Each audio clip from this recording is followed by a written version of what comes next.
Hi guys, welcome back to our channel sweeties life hacks. ఇవాళ మనం బయట tiffin సెంటర్స్లలో చేసే బజ్జీలు ఎలా చేయాలో ఇంట్లోనే చూసేయండి. ముందుగా మనం ఒక బౌల్ తీసుకొని దాంట్లోకి 2 cups ఆఫ్ శనగపిండిని తీసుకోవాలి. ఆ శనగపిండిలోకి కొద్దిగా కారం, అలాగే కొద్దిగా సాల్ట్ని వేసుకోండి. మీ టేస్ట్కి తగ్గ సాల్ట్ ఇంకా కారంని, ఎందుకంటే మిర్చి వాడతాం కాబట్టి ఆల్రెడీ దానికి కారం ఉంటుంది. అలాగే కారం ఎక్కువగా ఉంటుంది కాబట్టి చూసుకొని వేసుకోండి కారంని. ఆ తర్వాత దాంట్లోకి కొద్దిగా ఈ సోడా అనేది, వంట సోడా అనేది ఉంటుంది కదా, దాన్ని వేసుకోవాలి. కొద్దిగానే వేసుకోండి, ఎక్కువ వేసుకోకూడదు, కొద్దిగా వేసుకోండి. కొద్దిగా సోడా వేసుకోవడం వల్ల ఏంటంటే మనకి బజ్జీలు బాగా పొంగుతాయి, లావుగా వస్తాయి. సో బాగుంటుంది. లోపల పిండి కూడా బాగా ఉడికిపోతుంది అన్నమాట ఆయిల్లో వేసినప్పుడు. అలాగే ఇది వేసుకుంటే ఏంటంటే మనకి బజ్జీలకి ఆయిల్ ఎక్కువ పట్టుకోకుండా ఉంటుంది. సో మీరు కూడా ట్రై చేయండి ఒకసారి, సోడా ఎలా వేసుకొని ట్రై చేయండి. ఆ తర్వాత అదంతా వేసుకొని కలుపుకున్న తర్వాత పొడిలో వాటర్ పోసుకోకముందే దాన్ని అంతా కలిపేసుకోండి. బాగా కలిపేసుకున్న తర్వాత కొద్దిగా వాటర్ పోసుకొని బాగా మిక్స్ చేసేసుకోండి. అదంతా కొద్దిగా పల్చగా అయ్యేంతవరకు మిక్స్ చేసుకోవాలి. ఆ తర్వాత దాంట్లోకి వాము ఉంటుంది కదా, దాన్ని కొద్దిగా వేసుకోండి, టేస్ట్కి బాగుంటుంది. అలాగే మనం ఆయిల్ ఫుడ్ తింటాం కాబట్టి ఆయిల్ వల్ల మనకి కొంతమందికి గ్యాస్ట్రిక్ ప్రాబ్లం ఉంటుంది.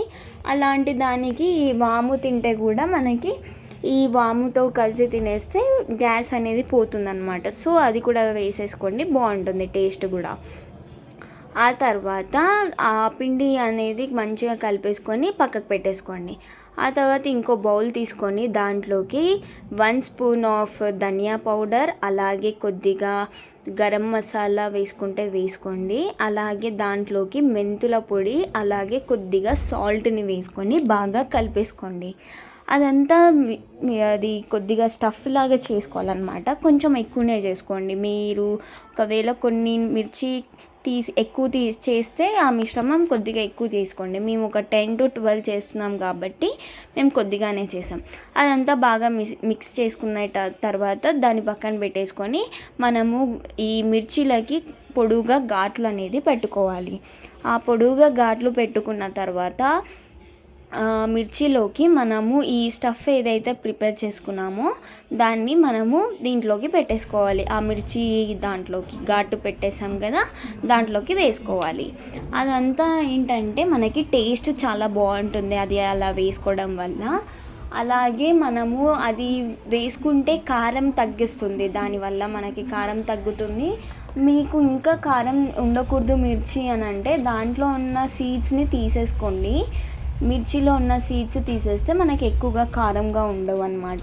సో బయట టిఫిన్ సెంటర్స్ వాళ్ళు అలానే తీసేసి ఇది అనేది చేస్తారు, ఇలా సీడ్స్ అన్నీ తీసేసి చేసుకుంటారు. ఆ తర్వాత మనం ఇదంతా స్టఫ్ అంతా పెట్టేసుకునే లోపు మనకి పిండి కూడా బాగా నానిపోతుంది.